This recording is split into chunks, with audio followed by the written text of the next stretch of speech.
Ok, mais on va commencer. Bonsoir à tous. Donc cette séance aujourd'hui, on va parler de la coévolution cosmique entre les trous noirs et les galaxies.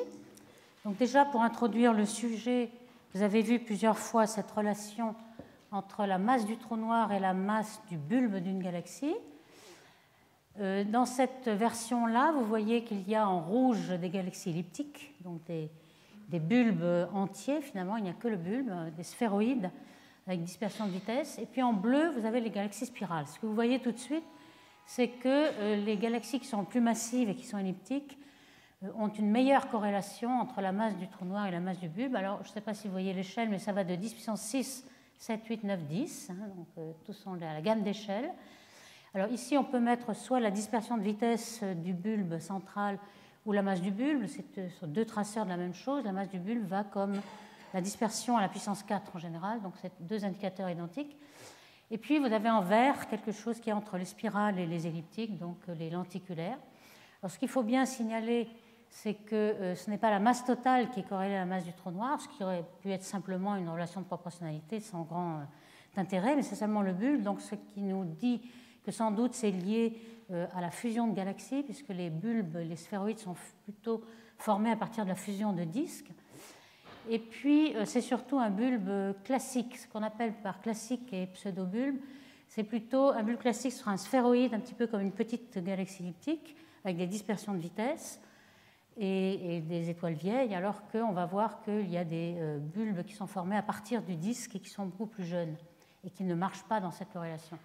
Et surtout, la corrélation ne tient pas compte du tout, ne prend pas en compte la matière noire qui n'a pas beaucoup d'influence là-dessus. C'est surtout la dispersion de vitesse au centre et non pas au bord où les halos de matière noire domineraient. Donc la masse du trou noir est environ 0,5% de la masse du bulbe. Alors pour justement illustrer ce phénomène de pseudo-bulbe, vous avez ici une petite simulation numérique qui vous montre une galaxie spirale barrée de face et puis de profil. Alors, ce qui arrive, c'est que vous avez des résonances entre les mouvements de l'onde barrée, et puis les mouvements verticaux d'oscillation des étoiles. Les étoiles, normalement, oscillent, ont une certaine oscillation harmonique, mais d'un disque mince. Et lorsqu'il y a résonance avec la barre, elles sont élevées en hauteur. Vous voyez qu'à deux endroits, l'épaisseur du disque est beaucoup plus grande. Vous avez comme une cacahuète, en fait, due à ces deux rayon, qui est le rayon de résonance, vous avez élévation. Donc en fait, ça forme comme un bulbe, c'est pour ça qu'on appelle ça bulbe, mais enfin, ce n'est pas tout à fait un vrai bulbe, du fait que la galaxie est toujours en grande rotation, donc c'est un bulbe en rotation, et assez jeune par rapport aux bulbes classiques qui sont sphéroïdaux, vieux et beaucoup moins aplatis. Et lorsque vous voyez cette barre par le grand bout, en projection, vous n'avez plus la cacahuète, vous avez la boîte. Donc ce sont en fait ces genres de bulbes qu'on appelle pseudo-bulbes. Et lorsque vous voyez cette corrélation ici, toujours en rouge avec les elliptiques, en bleu les spirales et en vert les lenticulaires, vous voyez que celles qui sont barrées, qui sont mises avec un croix ici, sont en effet en dehors de la corrélation, nettement ici, toutes ces galaxies barrées, sans doute parce qu'on a pris le bulbe, le pseudo-bulbe comme un bulbe classique, en fait ce n'est pas vrai. Donc ce bulbe-là vient du disque et n'est pas à prendre en considération dans cette corrélation, qui semble être reliée à vraiment le sphéroïde qu'on forme lorsqu'il y a une fusion de petits corps. Alors, combien de trous noirs connaît-on? On n'en connaît pas énormément. La masse vraiment mesurée avec les vitesses, avec la cinématique, on en a à peu près 50, peut-être un peu plus aujourd'hui. Ce que vous voyez, c'est que ça a commencé il y a 20-25 ans, lorsque le télescope spatial HST, le Hubble Space Telescope, a démarré, c'est en 90. Pourquoi? Parce que le télescope spatial a une résolution angulaire de 0,1 arc-seconde, beaucoup bien meilleure que celle qu'on a au sol, qui est de 1 arc-seconde. Ce qu'on a ploté ici, c'est le rapport entre la sphère, le rayon de la sphère d'influence du trou noir. Alors, qu'est-ce que c'est que la sphère d'influence du trou noir? C'est le rayon au bout duquel on commence à sentir l'influence du trou noir dans les vitesses. Alors, vous savez que les vitesses, c'est égal à la vitesse au carré en gm sur r. Lorsque vous êtes à un grand rayon, on ne voit que la masse du bulbe, qui est bien plus grande que la masse du trou noir. Le trou noir est négligeable. Par contre, dès que vous allez à un petit rayon, la vitesse est dominée par la masse du trou noir. Et à ce moment-là, on appelle ce rayon la sphère d'influence du trou noir, lorsque la vitesse est de l'ordre de 200 ou 300 km par seconde, c'est-à-dire que la vitesse que vous avez dans le bulbe. À ce moment-là, le trou noir prend le relais et vous avez une très grande vitesse qui va monter en fonction du rayon. Et c'est ce rayon d'influence. Alors typiquement, ça peut être 20-25 parsecs dans les toutes petites galaxies comme la nôtre ou 100 parsecs dans les plus grosses galaxies. Donc ça vous donne une idée de la taille de ce rayon d'influence. Si on regarde le rapport entre cette sphère d'influence et la résolution spatiale des observations, on voit qu'on n'a pas vraiment la majeure partie du temps, sauf évidemment pour ce qui est en bleu ici, c'est notre propre galaxie, qui est très proche, donc on a beaucoup de résolution. C'est la mieux connue, évidemment. Mais tout le reste, c'est entre 1 et 10 environ. En rouge, vous avez ce qui est calculé avec le HST. En vert, vous avez les masers. Alors là, on a beaucoup plus de résolution spatiale, puisque avec le VLBI, avec l'interférométrie à grande base, en radioastronomie, on peut avoir 10 milliards de secondes de résolution. Donc on voit bien que là, on monte un petit peu. Mais tout ce qui est HST, et même en noir, ce qui commence à venir maintenant, ce sont les observations en optique adaptative où on peut s'affranchir de l'atmosphère, de la turbulence d'atmosphère, donc avoir une résolution équivalente ou même meilleure que le HST. Donc vous voyez un peu l'état de l'art. On peut déterminer la masse du trou noir avec sa cinématique uniquement dans le voisinage, dans les galaxies proches. Alors ce qu'on fait ensuite à grand redshift, plus loin, c'est qu'on se base sur les noyaux actifs. Et donc dans les noyaux actifs, on a vu dans les séances précédentes que l'on avait des raies larges d'émission et une certaine réverbération qui nous permettait d'avoir la taille de la région de zone de vitesse large. Et à nouveau, par les vitesses et le rayon, on peut avoir la masse du trou noir, mais il faut avoir des noyaux actifs. Et évidemment, les noyaux sont beaucoup plus actifs dans le passé qu'aujourd'hui. Alors cette corrélation, elle est à la fois avec la masse du bulbe. Ici, on met la magnitude dans la bande K, c'est-à-dire 2 microns, qui est le proche infrarouge, qui est vraiment le traceur des vieilles étoiles, donc vraiment la masse baryonique, la masse des baryons. Et on voit qu'il y a bien cette corrélation. Et puis, lorsqu'on la met en fonction de la dispersion de vitesse jusqu'au rayon effectif du bulbe, on a l'impression que la corrélation serait meilleure. Hein. La dispersion autour de la corrélation est meilleure. Alors peut-être que c'est un artefact. Il faut se rappeler que quand même la masse du bulbe, la masse du trou noir, pardon, elle est obtenue avec la dispersion des vitesses justement des étoiles. Donc on dessine quelque chose qui est obtenu à partir de la même chose qui est en abscisse. Donc il se peut que le fait que ce soit une meilleure résolution soit un artefact de cela. Donc moi je pense que la relation principale c'est plutôt celle du trou noir avec la masse du bulbe. Alors il y a quand même des exceptions qui vont peut-être nous renseigner sur justement l'origine de cette corrélation. L'exception, elle est par exemple dans les galaxies qui sont en fusion, qui sont en interaction. Ici, vous avez 3 exemples. NGC 4382, qui est une galaxie, on voit bien, avec des composants stellaires qui sont à faible brillance de surface. On dirait qu'il y a des coquilles, hein, c'est ce qu'on appelle shells en anglais, ou des coquilles. Et puis des queues de marée, des coquilles. On voit que ce sont des vestiges d'une interaction de galaxies, donc c'est sans doute une fusion. Ici aussi, on a des queues de marée et des fusions, et aussi des perturbations dans celle-là. Donc ces 3-là, justement, sont des exceptions à la relation, que vous les voyez ici, ces 3-là, en vert. Toutes celles qui sont en vert sont des fusions de galaxies, et il semble que la masse du trou noir soit inférieure à ce qu'on attendrait de par la relation. Alors ça, on n'en sait rien du tout. On ne sait pas pourquoi. Est-ce qu'il y aurait évidemment, après fusion, les 2 trous noirs qui sont dans les galaxies spirales, qui sont à l'origine de la fusion, vont peut-être fusionner, avoir un facteur 2, mais là on a beaucoup plus qu'un facteur 2. Vous voyez qu'il y a un facteur 10 ici, donc ça ne va pas être le facteur 2 qui va expliquer ça. Il se peut que les trous noirs dans la perturbation soient sortis du centre. Alors j'ai une petite photo qui montre la parabole de celui qui a perdu ses clés et qui cherche sous le réverbère, parce qu'il y a de la lumière, mais en fait il a perdu ses clés dans l'ombre ici. Alors peut-être qu'on a la même chose, on cherche le trou noir au centre des galaxies, mais peut-être qu'il n'est pas du tout au centre. Justement dans les galaxies qui sont perturbées en fusion, il est possible que les trous noirs sont en train de vagabonder dans les disques et on ne les verra pas. Donc c'est peut-être l'explication de cette non-corrélation et de ces fusions qui sont à part dans cette corrélation. Et puis lorsque on s'éloigne dans l'univers, on prend des galaxies très lointaines, donc très tôt dans l'univers, on sait qu'on a un grand nombre de quasars à z égale 6, donc vraiment dans le premier milliard d'années, dans les premières moins que 10% de l'âge de l'univers. Et ces quasars, comme ils sont très actifs, on a une façon de mesurer la masse du trou noir par la largeur de la raie large, des raies de vitesse très larges en gaz ionisé, 1000 ou 10 000 km par seconde. Et on a aussi la masse du bulbe, qui est obtenue parce qu'on a observé ces galaxies avec les molécules CO, qui sont un traceur de gaz assez froid, donc qui vous donne une bonne idée de la masse du bulbe.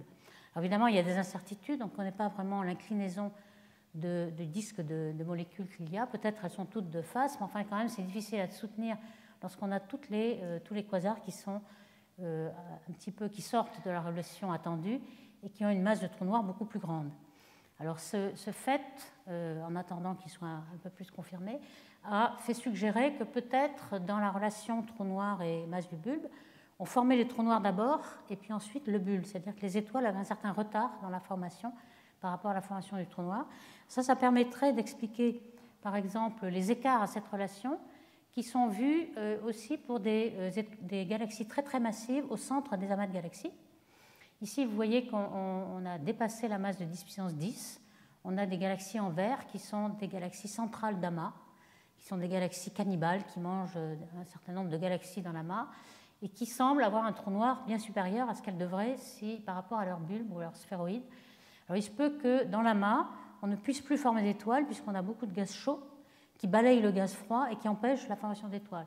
Donc c'est peut-être ces galaxies devraient se trouver ici lorsqu'elles auraient formé assez d'étoiles, mais il y a un empêchement. C'est peut-être le cas aussi de cette galaxie qui paraît être aussi à part, NGC 1277, donc on a déjà mentionné un petit peu l'existence, qui semble avoir un trou noir beaucoup trop massif par rapport à la masse de son bulbe.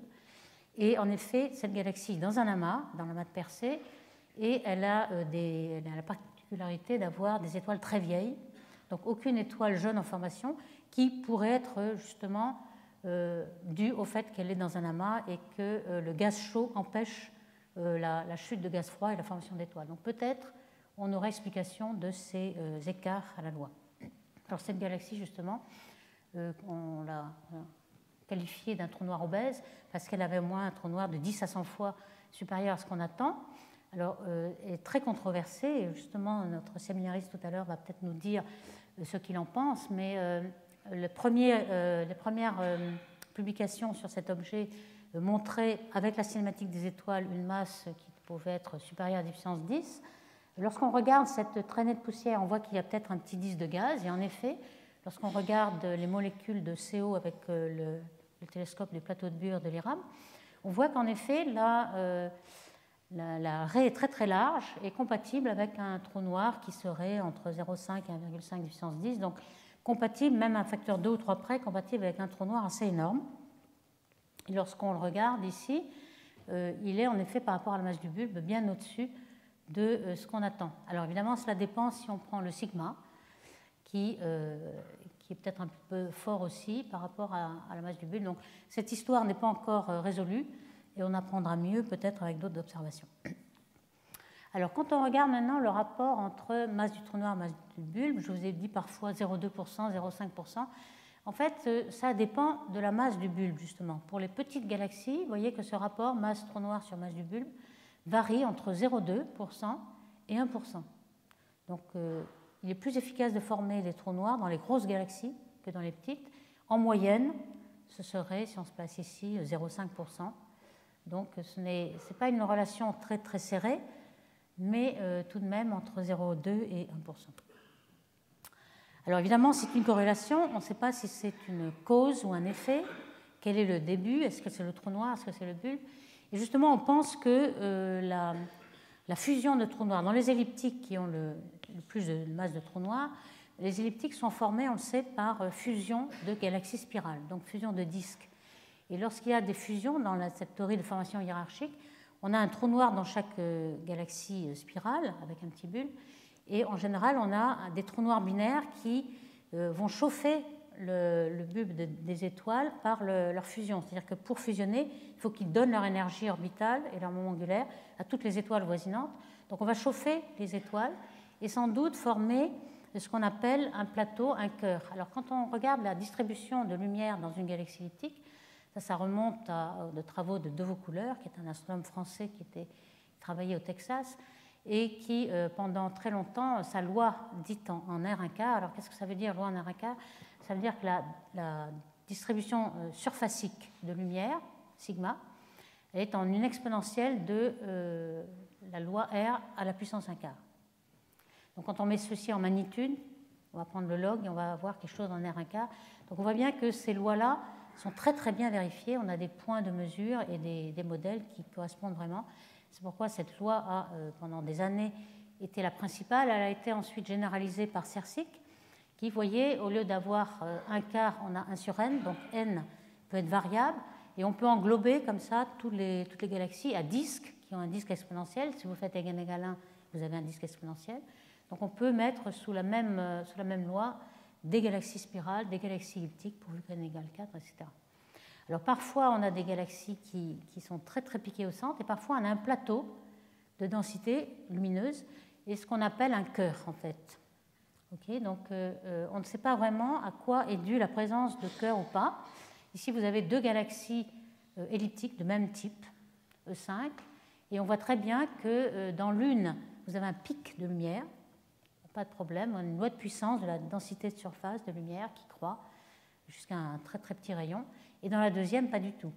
Donc l'idée serait que ces cœurs sont formés après coup, peut-être par les fusions de trous noirs qui doivent chauffer ces étoiles et les éjecter un petit peu plus loin. Donc vous avez un plateau à cause de l'éjection du trou noir binaire qui va éjecter les étoiles dans ce voisinage. Donc ça dépend évidemment de la masse, mais vous pouvez avoir des fusions successives et un effet cumulé qui serait à l'origine de cela.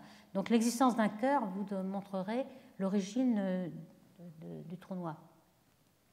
Ce que vous voyez ici aussi, c'est la loi qu'il y a entre la luminosité, donc ici vous avez des magnitudes, mais la luminosité va dans ce sens, hein, et puis la brillance de surface. Vous voyez que pour les elliptiques, un phénomène assez curieux, c'est que plus elles sont lumineuses et moins elles sont brillantes au centre. Ce qui est le contraire pour les autres, par exemple les galaxies sphéroïdales ou les amas globulaires, plus elles sont lumineuses et plus elles sont brillantes au centre. Donc là, on a bien un phénomène qui est dû peut-être au fait que les elliptiques sont plus des fusions de galaxies et qui ont été chauffées au centre par des trous noirs. Donc cette hypothèse est peut-être un peu validée. Ils sont vrais, évidemment, ces plateaux, ce genre de cœur est vrai pour les galaxies centrales d'amas, comme Messier 87, qui est la galaxie centrale de Virgo. Elle est appelée CD, Cluster Galaxies elliptiques, qui sont des galaxies cannibales qui ont subi beaucoup de fusions. Et ce qu'on voit aussi, c'est assez curieux, lorsqu'on normalise la densité de lumière, donc en fonction du rayon normalisé au rayon du bulbe ici, on voit qu'on a bien une loi de puissance de ce côté, mais par contre ici, on a soit un cœur, soit pas, et on a une bimoladité, en fait, on a une dichotomie entre les deux. Donc on a soit sans cœur, soit avec cœur, mais on n'a pas de galaxie intermédiaire, d'où l'idée que c'est peut-être l'explication. Les cœurs seraient dus à la fusion des trous noirs qui auraient chauffé le centre. Alors on a aussi une information en fonction de la luminosité, cette fois-ci qui croît dans ce sens. Les plus lumineuses, les elliptiques les plus lumineuses qui ont le plus de trous noirs, sont en rotation faible et aussi ont une forme de boîte, c'est-à-dire un sphéroïde qui est un petit peu déformé en forme de boîte. Et ces deux choses-là, en effet, sont dues aux galaxies les plus massives qui sont dues à des fusions. Donc, c'est encore un élément d'observation qui renforce le fait que peut-être les galaxies à cœur sont celles qui ont eu le plus de fusions. Donc c'est déjà un fait que les trous noirs, et du moins la fusion de trous noirs, va modifier un petit peu la densité de surface en lumière des galaxies elliptiques. Alors comment on peut justifier de cette corrélation entre masse des trous noirs et masse du bulbe, puisque finalement le trou noir est très très petit en masse, hein, on avait vu 0,5 ou 0,2%, et quand on regarde le fameux sphère d'influence qu'on vient de définir, le rayon tel que Gm sur R est égal à V2, on voit que ce rayon d'influence est tout petit. Quand on fait intervenir ce rapport de masse, on a aussi le rapport entre la taille du bulbe, si vous voulez, la taille caractéristique d'un bulbe, et la taille du trou noir, et on peut montrer que c'est égal à 1%. C'est-à-dire que ce n'est même pas à l'échelle, on a un trou noir qui a un rayon d'influence, je ne parle pas de l'horizon, mais le rayon d'influence gravitationnelle, qui est vraiment 1/100e. Quand vous prenez en volume, c'est à la puissance cube, ça fait 1/1000e du volume.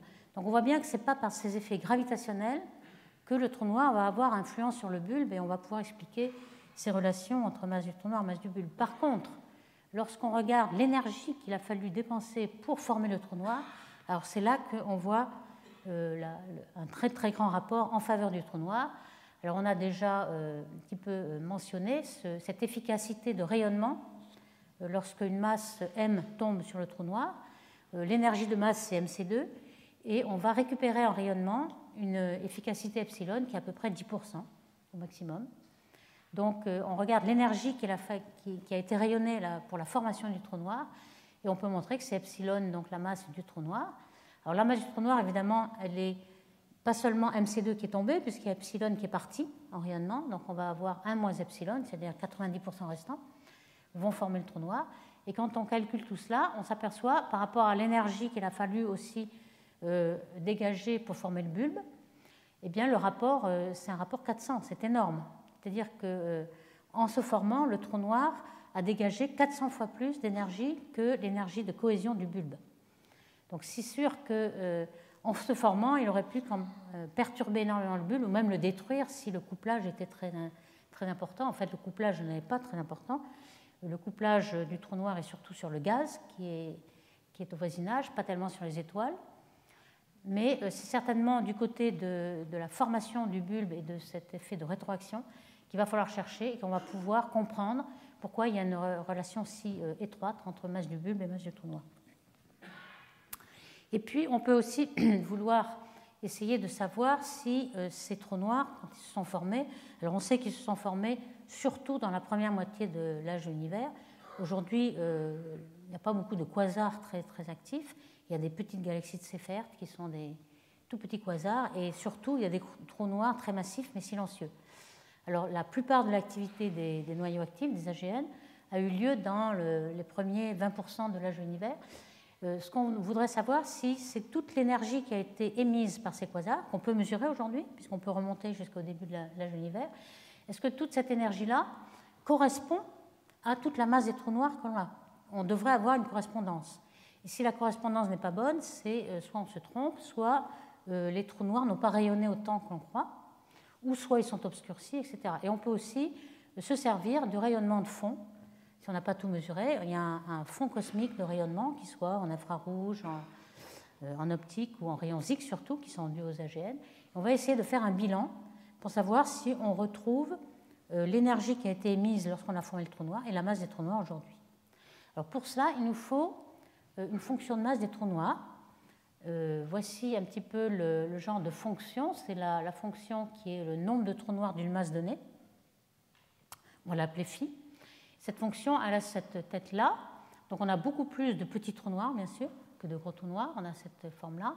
Mais évidemment, si on multiplie par la masse, pour savoir quelle est la masse comprise, à ce moment-là, ces petits trous noirs ne vont pas être très, très importants parce qu'ils ne sont pas très massifs. Ici, on va de 6 à 10, en 10 puissance 6, 10 puissance 10. Donc, c'est exactement ce qu'on a fait ici. On a multiplié par la masse, donc phi m, pour avoir exactement la densité des trous noirs par unité de volume dans l'univers. Donc, on voit que, évidemment, tous ces petits trous noirs ont beaucoup moins d'importance. Ils sont très nombreux, mais peu massifs. Et ce qui va dominer, c'est des trous noirs de 3, 10 puissance 8 masse solaire, qui dominent la densité de trous noirs localement par mégaparsec cube. Alors voici un peu la quantité, le recensement des trous noirs. C'est à peu près entre 3,5 et 5,5, bon c'est assez incertain, une barre d'erreur. 10 puissance 5 masse solaire de trous noirs par mégaparsec cube. Alors cet argument justement de retrouver un petit peu tout ce qui a été rayonné et la masse des trous noirs aujourd'hui est due à Soltan en 1982. C'était une vision très intéressante car elle nous permet de voir si on retrouve exactement la masse qui a été accumulée par tous les noyaux actifs. Donc on peut calculer, en regardant la fonction de luminosité des quasars à tout redshift, on peut calculer tout ce qui a été rayonné. Et puis on trouve, qu'est-ce qu'on trouve? On trouve une masse de trous noirs aujourd'hui qui serait égale à 2 10 puissance 5 masse solaire par parsec cube, si on suppose que l'efficacité de rayonnement est epsilon égale 0,1. Vous voyez qu'on trouve moins que la densité de trous noirs en prenant la fonction de masse des trous noirs. Donc il y a au moins un facteur 2, mettons, entre 1,6 et 2,5. Donc on voit plus de masse de trous noirs que de luminosité d'AGN qui ont créé ces trous noirs, avec une efficacité d'epsilon. Donc plusieurs explications à ce manque de luminosité. Soit les AGN sont obscurs, on n'a pas tout compté, on s'est trompé, ou alors ils rayonnent de façon inefficace. On a déjà parlé dans les séances précédentes de rayonnement ADAF d'un trou noir qui avalait beaucoup de masse mais sans rayonner. Donc peut-être que ce facteur 2 est dû à toutes ces inefficacités de rayonnement. Alors on peut essayer de vérifier en regardant le rayonnement de fond cosmique. Alors ici, vous avez en fonction de la fréquence du spectre, toute l'énergie qui est rayonnée, non seulement le flux, mais multiplié par la fréquence, donc c'est vraiment l'énergie qui est rayonnée. Et on voit qu'il y a plusieurs bosses. Ici, il y a une bosse qui est le fond micro-ondes de rayonnement, qui est le fond qui est dû au Big Bang, et qui est un vestige du Big Bang, si vous voulez, qui rayonne à 3 mm de longueur d'onde. C'est le 3 degrés Kelvin, la température 3 degrés Kelvin. Vous voyez que ça domine et que si on avait vraiment des yeux qui pouvaient regarder dans le millimètre, on serait dans un brouillard complet. On serait dominé par ceci. En fait, heureusement, on a des yeux qui regardent l'optique. Donc vous avez ces deux bosses suivantes là, qui sont une bosse en optique, qu'on appelle Cosmic Optical Background, puis une bosse en infrarouge. Et pourquoi on a deux bosses? C'est que ce sont les étoiles qui rayonnent dans l'optique. Mais lorsque vous avez des flambées de formation d'étoiles, les étoiles sont encore enfouies dans le nuage moléculaire qui a donné naissance et qui sont pleins de poussière. Donc on ne voit pas le rayonnement optique des étoiles qui sortent. En fait, le rayonnement optique ou UV va servir à chauffer la poussière et la poussière va ensuite rayonner en infrarouge. Donc là, l'énergie sort, mais elle sort en infrarouge, elle ne sort pas en optique. Donc ça, ce sont les jeunes flambées de formation d'étoiles qui sortent en infrarouge. Et ici, ce sont les vieilles étoiles qui ressortent en optique et qui sont sorties de leur cocon de poussière. Donc c'est pourquoi on a ces deux pics. Et puis, vous voyez qu'en rayons X, on a aussi un pic. Et en rayons X, c'est surtout les AGN qui sont très très durs et qui ont cette énergie-là. Et donc on va pouvoir faire un recensement pour savoir si, même si on ne les a pas vus tous les AGN un par un, on a au moins tous les photons AGN qui sont sortis des trous noirs que l'on récupère dans notre volume d'univers. Donc c'est un recensement plus global en fait. Alors est-ce qu'on retrouve tout ce qu'on attend? Alors voici la courbe auquel on s'attend par les modèles lorsqu'on a regardé les fonctions de luminosité des quasars, avec les quasars non obscurcis, c'est-à-dire observés en optique, et puis ceux qui sont obscurcis qu'on ne voit qu'en rayons X, donc ça on les observe, donc on peut faire une correction. Et le total des obscurcis et des non obscurcis vous donne la courbe en rose, et on voit qu'on n'arrive pas au total, c'est-à-dire au rayonnement en rayons X du fond cosmique. Donc on voit qu'il y a encore un problème, il y a plus d'X. Alors ce n'est pas du tout les trous noirs qui ne rayonnent pas, puisqu'il y a des X, donc il y a quand même des rayons X. Alors c'est peut-être des rayons X qui ont été diffusés, etc., mais qui ne sont pas sortis, parce que la colonne densité que vous aviez devant vous est supérieure à 10 puissance 24. Alors les X traversent quand même 10 puissance 21 par centimètre carré, ce qui est arrêté par l'optique, mais les X évidemment traversent, mais quand même il y a une colonne densité, auquel cas vous êtes complètement optiquement épais, qu'on appelle par rayonnement Compton, donc Compton épais si vous voulez. Et au-delà de cette colonne densité, ces AGN sont obscurcis et donnent des rayons X peut-être diffusés ailleurs et que vous retrouvez dans le fond. Alors si vous prenez en compte ces quasars vraiment très obscurcis, on ne les connaît pas, mais on va supposer qu'ils ont la même distribution que les quasars obscurcis mais qui rayonnent en X. À ce moment-là, vous arrivez à rendre compte du rayonnement global cosmique. Donc on a compris qu'on avait une petite quantité quand même d'AGN complètement obscurs qu'on ne voit pas directement en rayons X. Alors maintenant, on va s'intéresser à la fonction de luminosité des quasars, et surtout en fonction de la distance, du redshift, donc en fonction du temps de l'univers. Il y a aussi un problème que je vais essayer de vous dire un petit peu comment on le traite, c'est que plus on s'éloigne et plus il est difficile de trouver ces quasars. Donc on va avoir des biais, ce qu'on appelle un biais de Malmquist, c'est-à-dire plus vous éloignez, plus si vous avez par exemple un détecteur qui a un flux limite, en dessous de ce flux limite vous ne détectez rien. Donc si vous êtes limité en flux, vous avez un biais de Malmquist, c'est-à-dire que vous ne voyez pas tous les quasars qui sont très loin pour une luminosité donnée. Alors pour essayer de corriger de ce biais, vous corrigez par le volume. Ici, le nombre de quasars par unité de volume, c'est phi, qu'on a par un certain volume dV. Mais vous voyez que vous pouvez, pour un quasar d'une luminosité L donnée, vous ne pouvez le détecter que jusqu'à une certaine distance D2, puisque le flux que vous avez, c'est L sur 4pi D2. Okay.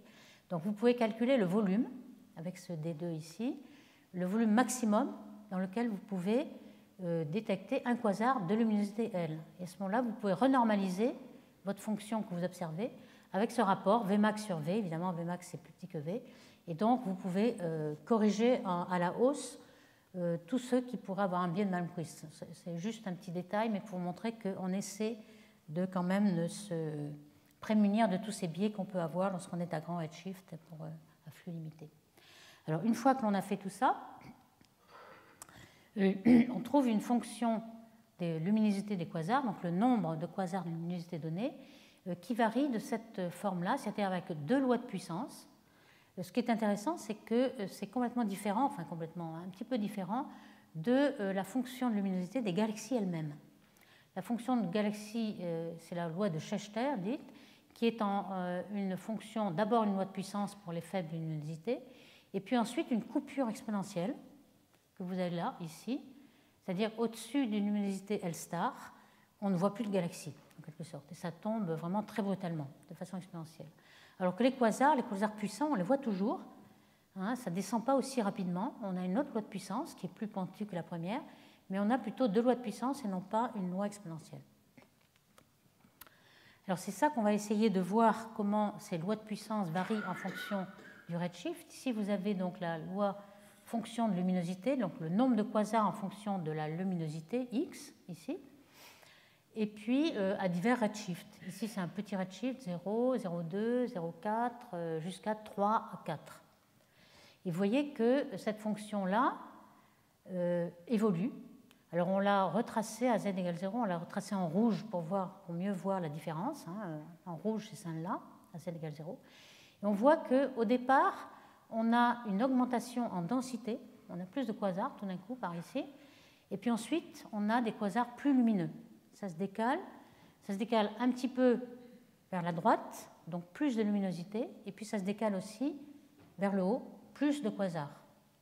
Et on a essayé de voir justement si on pouvait décomposer cette évolution en fonction de redshift en ce qu'on appelle une évolution purement luminosité, c'est-à-dire juste un décalage vers la droite en luminosité, ou alors en densité. En fait, rien ne marche, il faut faire varier les deux, en quelque sorte. Donc voici symbolisé un petit peu cette loi de puissance, hein, la fonction de luminosité des quasars en fonction de leur luminosité. S'il n'y avait que la densité, vous auriez une translation verticale, seulement la luminosité, une translation horizontale. Et en fait, ce qu'on voit, c'est que les pentes vont changer. On n'a pas que ces translations-là. On a aussi une transformation de luminosité et de densité mélangées, couplées.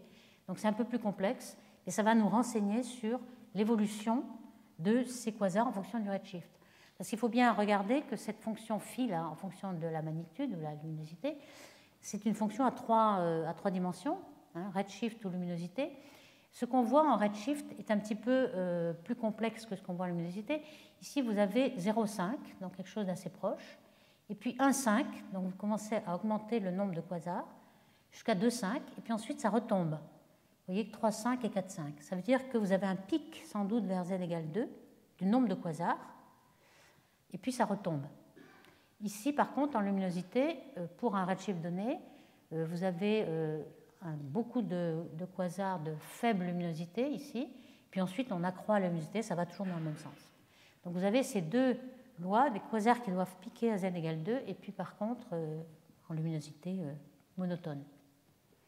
Alors ça, cette loi en fonction de la luminosité, c'était un modèle, mais en fait on n'observe pas du tout cette loi symétrique en fonction du redshift. Ce qu'on observe, c'est ça, c'est-à-dire que les quasars les plus lumineux ont un pic beaucoup plus tôt dans l'univers, c'est-à-dire à plus grand redshift. Vous voyez que à grande luminosité, vous avez z égale 3, puis ensuite le pic va se décaler vers les faibles redshifts, vers aujourd'hui. Ce qui veut dire, en fait on le voit mieux même là sur cette image-là, donc le rouge c'est les quasars plus lumineux, il pique à quelque chose qui est entre z égale 2 et 3, et puis ensuite, plus c'est jaune, vert et bleu, le pic va être plus proche. C'est ce qu'on appelle formation anti-hiérarchique, ou bien downsizing en anglais. Pourquoi anti-hiérarchique? C'est que dans un modèle de formation hiérarchique de galaxies, vous attendez à voir au début des fluctuations, puis des petites galaxies, qui peu à peu vont fusionner et former des grosses galaxies qui devraient se trouver qu'aujourd'hui. Et là, ce qu'on voit, c'est le contraire, c'est-à-dire que les grosses galaxies se forment d'abord, les gros quasars, et ensuite, aujourd'hui, on ne forme que les petites. Ça se retrouve aussi pour la formation d'étoiles, c'est-à-dire que les grosses galaxies comme les galaxies elliptiques ont formé toutes leurs étoiles très tôt dans l'univers. Et aujourd'hui, on ne forme plutôt des étoiles que dans les naines ou dans les galaxies spirales qui sont moins massives. Et les galaxies elliptiques, elles sont vieilles, elles ne forment plus d'étoiles. Elles ont déjà formé leur étoile très tôt dans l'univers. Pour les quasars, c'est pareil.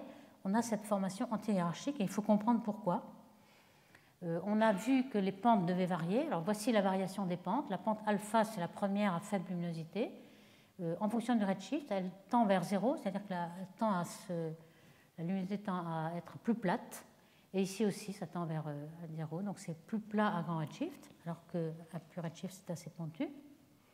Et puis, ce qu'on voit dans tous les surveys de quasars, en fonction du redshift, vous voyez, c'est un pic d'abondance du nombre de quasars qui se retrouve à z égale 2,15, on le voit ici, quel que soit le Sloan, etc. Aujourd'hui, on a assez de statistiques, on a plus de quelques dizaines de milliers ou 100 000 quasars. Donc on arrive à avoir ce pic ici. Alors, vous voyez, quand on met le redshift linéaire, on a l'impression que ça se retrouve au milieu, mais ici, on a mis le vrai temps. Temps, ici, ce serait l'âge de l'univers de 0 à 1, et on voit que le pic des quasars a lieu à 20% de l'âge de l'univers, le premier 20%. Et aujourd'hui, il n'y a plus rien. Alors pourquoi à z égale 2 ? On pense que les quasars sont nés surtout, enfin sont activés dans les fusions de galaxies. Alors, les fusions de galaxies, elles ont lieu surtout lorsqu'on forme les amas de galaxies. Les amas de galaxies, ça se forme à z égale 2. Au début, on forme d'abord les petites structures, puis les plus grandes structures, surtout les halos de matière noire. Et les amas de galaxies se forment à z égale 2 environ. Donc lorsqu'on forme un amas, il y a beaucoup d'interactions de galaxies toutes les galaxies de l'amas vont entrer en collision. Donc on pense que les amas sont formés ici et les quasars aussi. Alors ce qu'on voit ici, c'est un bon exemple de formation anti-hiérarchique. On voit qu'à la fois en nombre et puis en émissivité, on voit qu'à grande luminosité, la luminosité va dans ce sens, à grande luminosité, le pic est toujours à grand redshift, c'est-à-dire tôt dans l'univers, on a le plus grand nombre de quasars et ceux qui rayonnent le plus. Et lorsqu'on essaie de faire un fit avec un modèle de pure évolution lumineuse, mais ça ne marche pas bien. Alors, je ne sais pas si vous voyez, mais c'est les petits pointillés ici. En fait, il faut que tout varie pour qu'on puisse fitter les points de mesure par les courbes ici.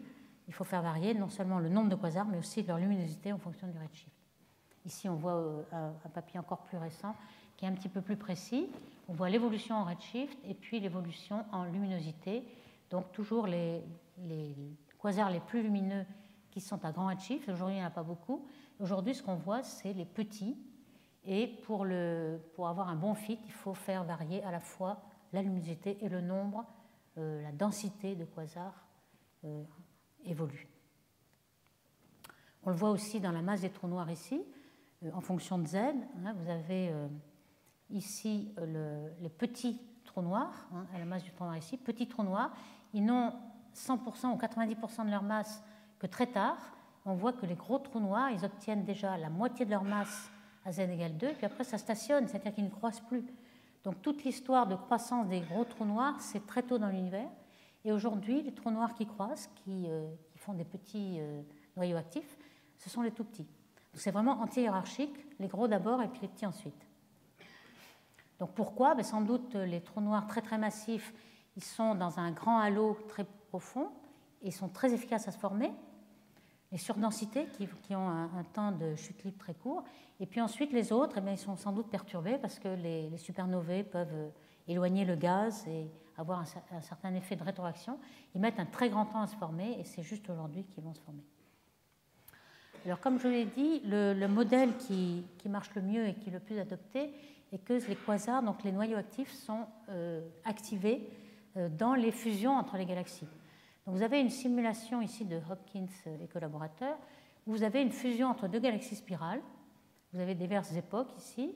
La couleur est due à la fraction de gaz. Donc bleu au départ, les galaxies spirales ont plein de gaz. Et puis au fur et à mesure, il va y avoir la formation d'étoiles et elles vont devenir rouges. Et vous voyez qu'après fusion, on a un épisode où on a une source pratiquement ponctuelle qui va former un quasar ici.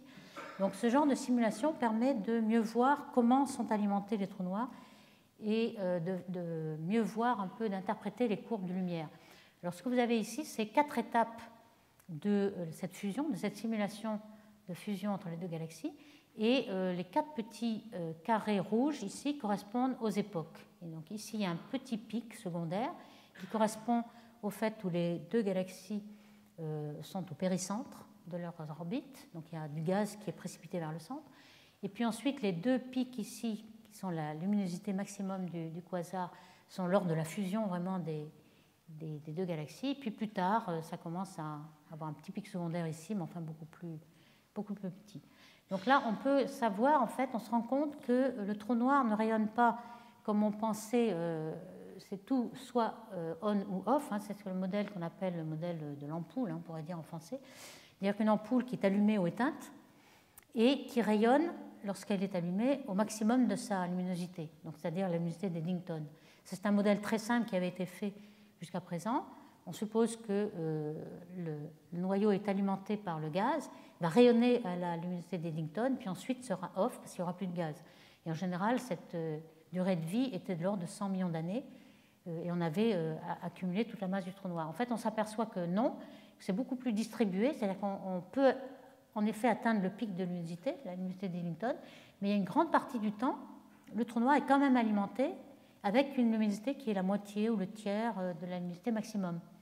Donc ce n'est pas du tout ce modèle-là qui marcherait, mais un modèle où il y aurait beaucoup plus de noyaux actifs qui seraient sous-alimentés, en quelque sorte. Donc cette simulation permet de retrouver un petit peu ce modèle, donc de réinterpréter un petit peu cette fonction de luminosité. Il n'y a pas des petits quasars qui auraient des petits trous noirs, des grands quasars, des grands trous noirs, mais ce seraient des quasars qui auraient un très fort trou noir et qui seraient soit sous-alimentés, donc vous voyez ici une luminosité qui serait non pas bien distribuée, mais surtout piquée vers les grandes luminosités, peut-être le pic, là, pic de maximum de la dérivée du nombre en fonction de la luminosité, mais ce ne serait pas on ou off, tout ou rien. En fait, il y aurait un petit peu un rhéostat dans la luminosité. Donc ici, on a la fonction de luminosité avec ses 2 pentes, hein, alpha et bêta, et un modèle très simple et simpliste serait de dire qu'on a des petits quasars avec des petits trous noirs qui rayonnent très peu et des grands quasars qui rayonnent beaucoup, mais toujours à leur luminosité maximum. Donc, vous voyez, ça c'est une hypothèse extrême. Une autre serait de dire qu'ils ont toujours la même masse, mais parfois ils sont alimentés plus ou moins, et donc ils vont explorer tout cela, mais c'est toujours le même quasar. Enfin, la vérité est entre les deux, bien entendu, et on peut essayer de faire varier un petit peu cette fonction de distribution entre les trous noirs très massifs, très alimentés ou sous-alimentés, etc. Alors si on revient à ce modèle de quasars formés dans les fusions de galaxies, alors on sait qu'elles ont toutes eu lieu la plupart du temps à z égale 2, mais il y en a quelques-unes quand même qui restent aujourd'hui. On peut tester ce modèle. Alors ici, voici une fusion de 2 galaxies où on a en infrarouge on a une flambée de formation d'étoiles, donc on sait qu'il y a beaucoup de gaz vers le centre. On a aussi en rayons X en bleu, on sait qu'il y a 2 AGN, 2 noyaux actifs, et on a pu essayer de tester un petit peu comparer avec le modèle. Et en effet, ça marche assez bien. On peut tester par exemple dans le modèle que la colonne densité de gaz est de plus en plus forte au fur et à mesure que la luminosité du quasar est très grande, ce qui est normal, puis on l'alimente. Ce qui veut dire que quand même les quasars les plus lumineux seront le plus obscurcis. Et c'est en effet ce qu'on voit. C'est-à-dire que plus on arrive à une grande luminosité infrarouge, plus on a des quasars très importants. Donc ça c'est un biais qu'il faut prendre en compte pour essayer de désobscurcir les quasars les plus lumineux. Ça marche aussi avec la durée de vie des quasars ici. Et donc on a cette nombre de quasars, enfin la densité de matière dans les trous noirs en fonction de la masse, c'est ce qu'on a vu au début, la courbe en cloche du début, qui peut être interprétée avec beaucoup de paramètres libres. Alors hélas, ces paramètres libres sont assez nombreux. Il y a l'efficacité qu'on a toujours pris de l'ordre de 0,1, mais quand même on peut avoir un facteur 2 là-dessus, et pas forcément aussi efficace. Il peut y avoir le rapport luminosité maximum par rapport à la luminosité d'Eddington, qui peut être 0,5 ou 1. On pense qu'ici, on a vraiment la luminosité maximum. Ici, on ne sait pas vraiment. Est-ce qu'on a des trous noirs massifs, mais sous-alimentés, ou alors des trous noirs moins massifs, mais rayonnant à leur luminosité d'Eddington? On peut avoir les deux. Ça reviendra au même. Et puis, dans les gros trous noirs, on pense qu'on a les fusions de galaxies. Alors, comment on va pouvoir tester tous ces modèles qui sont encore présents et encore compatibles avec toutes les données? Un des tests, c'est de savoir si les quasars sont agglomérés avec les halos de matière noire. Ici, vous avez une simulation de matière noire cosmologique. Vous voyez que les plus gros, la couleur ici, ce n'est que de la matière noire, donc ça vous donne un peu la masse du halo noir. Vous avez ici un amas de galaxies, si vous voulez, donc le plus gros des halos de matière noire. Et puis vous avez ensuite des halos un peu moins massifs. Et puis dans le champ, vous avez des petites galaxies, des petits trous noirs massifs, etc. Donc ce qu'on peut faire, c'est essayer, puisqu'on a assez de statistiques, on a des dizaines de milliers de quasars, calculer une fonction d'agglomération pour savoir si ces quasars sont agglomérés dans les halos noirs massifs ou s'ils sont dans le champ, comme les galaxies spirales. Alors ça, c'est un très bon test. Et en fait, ça donne quelque chose d'intermédiaire, comme on va le voir ici sur cette figure. Donc, ce qui est dessiné ici, c'est l'amplitude de corrélation des trous noirs entre eux, des quasars entre eux, en fonction du redshift. Alors, on voit que, d'abord, c'est une fonction qui croît avec le redshift, c'est-à-dire qu'ils sont beaucoup plus agglomérés autrefois. Et puis, donc vous avez cette fonction noire ici. On va la reporter pour la comparer à ce qui se passe pour les galaxies elliptiques, qui, elles, sont très, très corrélées. Pourquoi? Parce que les galaxies elliptiques sont dues à des fusions. Donc, dans les grands halos noirs des amas de galaxies, vous avez toutes les galaxies elliptiques. Et puis, dans le champ, vous avez les galaxies spirales, en général. Elles n'ont pas subi de fusion. Donc, les galaxies elliptiques, bon, ici, l'échelle a changé. Donc, cette courbe noire, c'est la même que vous avez là. Vous voyez que la courbe rouge, qui est celle des galaxies elliptiques, elle est bien au-dessus. Donc, les quasars ne sont pas autant agglomérés dans les trous noirs massifs que les galaxies elliptiques. Donc, ils sont un tout petit peu dans le champ. Alors, si on compare maintenant avec une autre échelle avec les galaxies bleues, qui sont les galaxies spirales, alors les quasars, c'est toujours le noir, hein, c'est toujours la même courbe ici, eh bien, on voit que les quasars sont beaucoup plus agglomérés que les galaxies spirales. Donc, ils ne sont pas vraiment dans le champ, ils ne sont pas complètement dans les amas non plus. Donc, ils sont quelque chose d'intermédiaire entre quelque chose qui serait complètement corrélé comme les galaxies elliptiques et puis celles qui seraient distribuées de façon tout à fait égale comme les spirales. Donc, on a certainement quelque chose qui confirme que les quasars sont activés par les fusions de galaxies, mais peut-être pas autant que l'on aurait voulu si les galaxies elliptiques auraient été la même agglomération. Et puis on peut aussi voir quels sont les descendants et les ascendants, puisque maintenant on regarde très loin dans l'univers, on peut savoir quelles étaient les galaxies quand elles étaient jeunes, donc avoir des lois de parenté. Évidemment, on ne regarde pas les mêmes objets, mais statistiquement, ce sont des objets de la même famille qu'on regarde.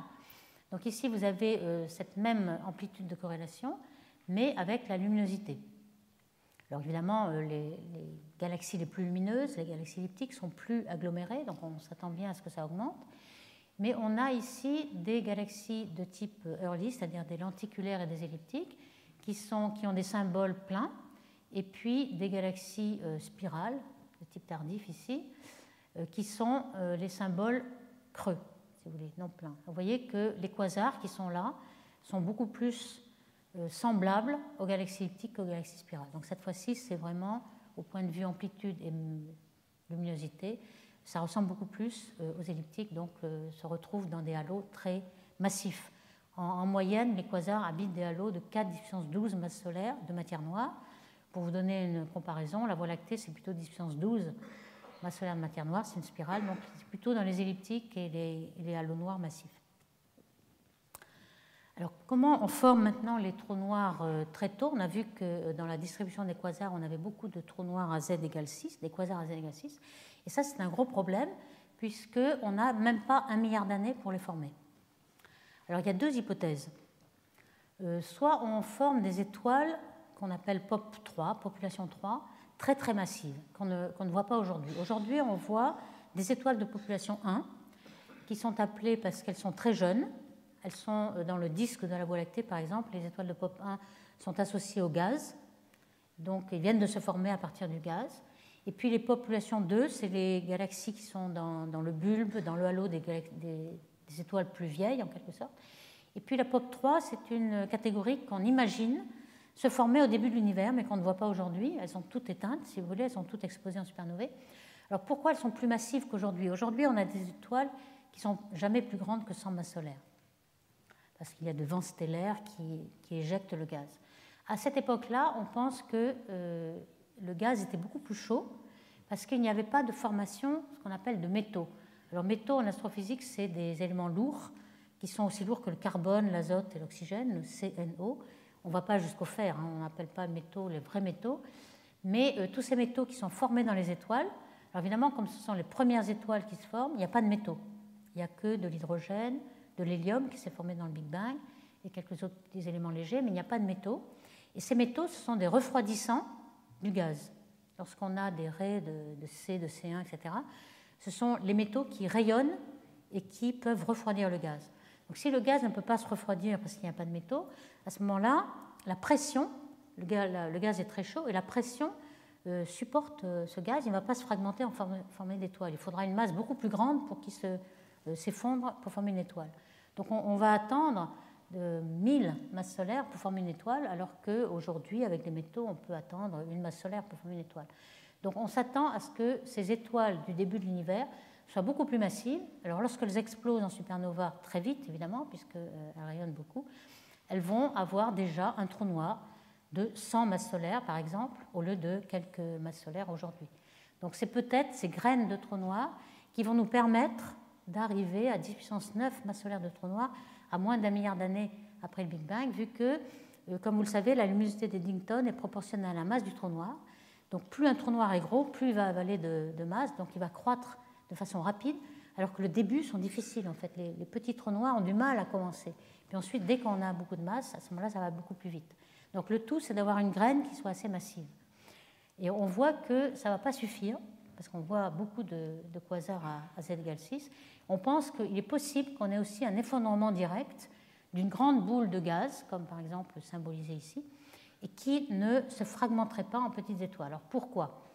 Si on n'a pas de métaux pour refroidir, on a quand même de l'hydrogène moléculaire, H2, qui est un refroidissant.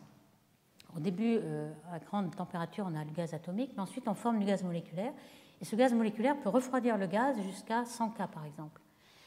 Il faudrait éviter la formation de l'hydrogène moléculaire. Alors on peut penser qu'au début, lorsqu'il se forment quelques galaxies, un nuage de gaz qui est entouré de galaxies qui ont formé leurs premières étoiles, on a du rayonnement UV qui va photodissocier l'hydrogène moléculaire. On n'aura pas d'hydrogène moléculaire, donc pas de refroidissant, et on va pouvoir effondrer le gaz d'un coup. Effondrement direct, alors là, ce serait formidable. On a une étoile de 10 puissance 6 masse solaire. Alors évidemment, c'est hypothétique, on n'en a jamais vu. Et donc, lorsqu'elle explose en supernova, on va avoir un trou noir de 10 puissance 4 masse solaire, et donc il va croître rapidement pour obtenir 10 puissance 9.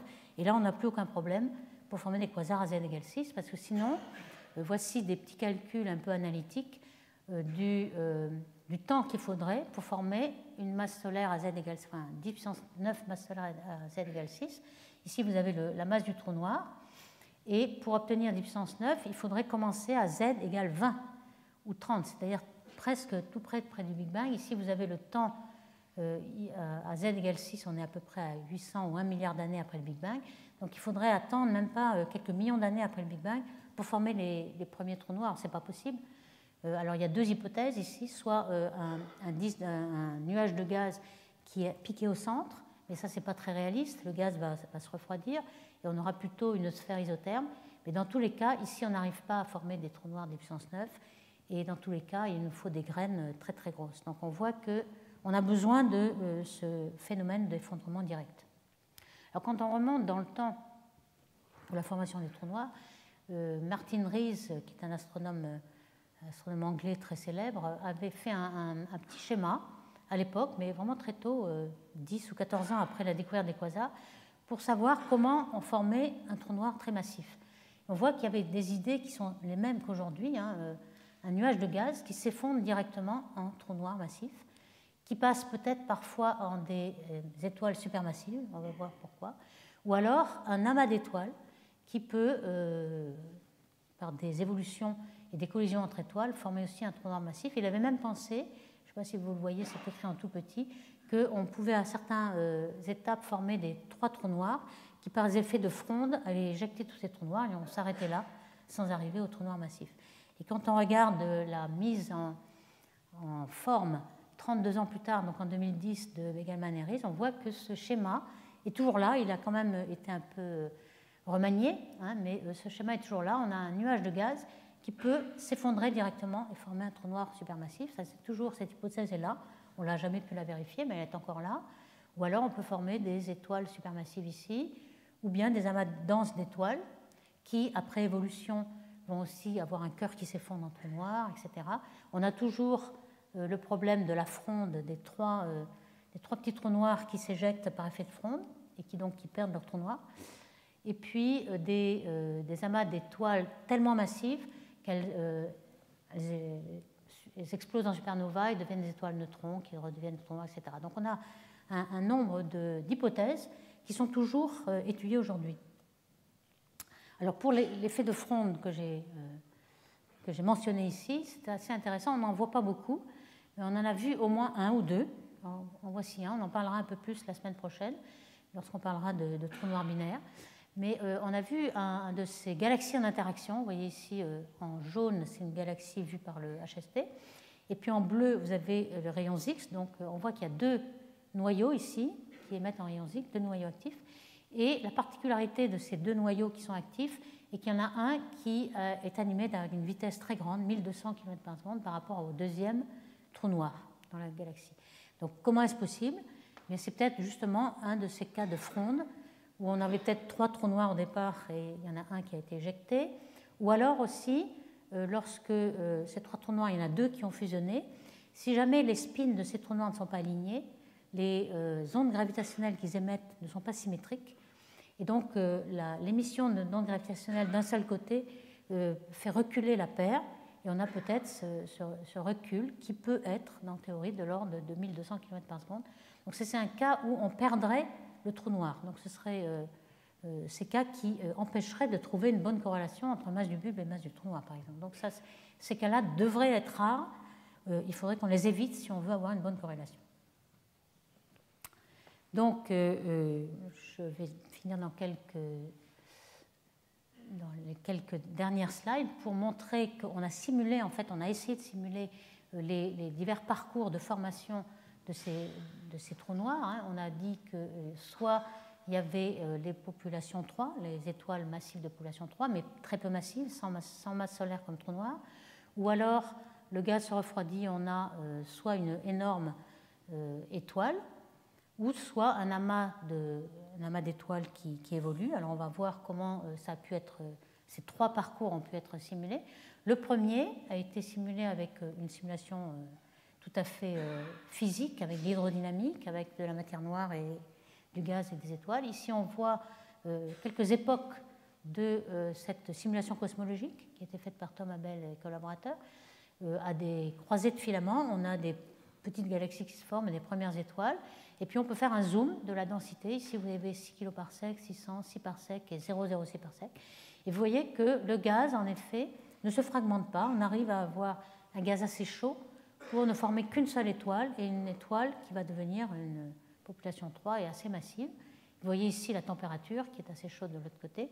Mais ce canal de formation de trous noirs est quand même assez validé par les simulations numériques. Alors, le deuxième canal d'une formation d'une super étoile, alors ça n'a jamais été validé, on n'a pas assez de résolution, et ça a été un petit peu calculé analytiquement. Il est possible qu'il y ait tellement de gaz qui arrive sur une étoile en formation que cette étoile a une grosse enveloppe qui rayonne de façon convective. Vous voyez ici un petit peu les rouleaux de la convection, et sans arrêt elle est alimentée, et ça permet finalement d'effondrer de façon directe une étoile assez énorme qui a un trou noir à la fin de 10 puissance 4. Alors comment cette étoile explose en supernovae, on n'en sait rien du tout, ça c'est uniquement de la supposition, de la spéculation, mais on pense que le trou noir formé serait entre 10 000 et 1 million de masses solaires. Évidemment, si on arrive à 1 million de masses solaires dans un effondrement direct, ça va très très vite ensuite pour former un trou noir de 10 puissance 9 à z égale 6. Donc là, on aurait résolu le problème. Mais tout ça, je passe rapidement parce que c'est des hypothèses totalement libres pour l'instant. Alors, il y a quelque chose qui est mieux connu, qui est l'effondrement d'un amas globulaire, d'un amas dense d'étoiles. Dans cet amas dense d'étoiles, la densité au centre peut être tellement dense qu'il y a des collisions entre étoiles. Normalement, dans une galaxie, les étoiles sont beaucoup plus diffuses et leur distance par rapport à leur diamètre est tellement grande qu'il n'y a jamais de collision entre étoiles. Par contre, dans un amas globulaire, les étoiles sont tellement denses qu'en effet, c'est possible. on peut calculer le temps de relaxation, c'est-à-dire le temps de déviation et de rencontre d'une étoile par rapport à une autre. C'est inversement proportionnel à la densité. Alors, les profils de densité ont été calculés par des formules analytiques. Vous avez, par exemple, à un instant t, une distribution un petit peu isotherme, avec un cœur et puis une distribution en loi de puissance en 1 sur R2. Et puis, en fonction du temps, vous voyez que la densité monte. Vous avez toujours un peu la loi en 1 sur R2, mais le cœur va augmenter de densité. Donc ça, c'est plusieurs époques. Et à la fin, vous avez une telle densité au centre que les collisions entre étoiles s'emballent. Et vous avez ce qu'on appelle effondrement du cœur de l'amas, qui peut s'effondrer en 10 fois le temps de relaxation, qui est donc de l'ordre de milliards d'années. Donc il est possible, si vous formez un amas d'étoiles, d'avoir un cœur qui s'effondre et donc un trou noir relativement massif. Donc ici, je résume un petit peu les plusieurs voies. Ici, quasi-étoile, évolution d'un amas d'étoiles, ou alors un amas d'étoiles à neutrons et de trous noirs. Et dans ces trois processus, vous attendez à une masse de trous noirs qui est différente. Si vous vous effondrez directement, alors c'est la masse la plus grosse, 10 puissance 6. Si vous attendez l'amas d'étoiles, vous avez 10 puissance 3, 10 puissance 4. Et si vous avez juste des restes de population 3, vous avez des trous noirs de 10 puissance 2. Donc ces trois processus sont peut-être là, mais en tout cas, pour obtenir un quasar à z égale 6, c'est certainement celui-ci qui est le plus prometteur. Donc en gros, je conclurai pour arriver à la fin de mon cours ici. Donc on a vu que cette relation de proportionnalité entre masse du trou noir et masse du bulbe était vraiment bien vérifiée, surtout aux grandes masses, qu'il y avait quelques exceptions pour les fusions de galaxies et pour les pseudobulbes. Ça, on commence à bien comprendre quelles sont les exceptions. Et l'origine de cette relation est encore en discussion. On verra la semaine prochaine la rétroaction de l'AGN, l'énergie que donne l'AGN peut peut-être expliquer cette corrélation. On a vu que cet argument de Soltan nous avait appris que toute l'énergie des AGN n'était pas suffisante pour expliquer toute la masse des trous noirs qu'on avait aujourd'hui. Donc il faut sans doute qu'il y ait des trous noirs qui sont, enfin des noyaux actifs qui soient complètement épais, ou alors un petit peu qui soient aussi peu énergiques, donc des ADAF. Et puis, on a vu qu'il y avait deux lois de puissance dans la loi de fonction des quasars, et ça permettait de savoir comment ils évoluent en luminosité et en densité. Et puis, comment se forment les trous noirs supermassifs. On a besoin qu'ils se forment très très vite, avant z égale 6, et on a trouvé trois moyens: l'effondrement direct de gaz, la quasi-star énorme, et puis les amas d'étoiles, et on verra la semaine prochaine ce qu'il en est. Merci beaucoup.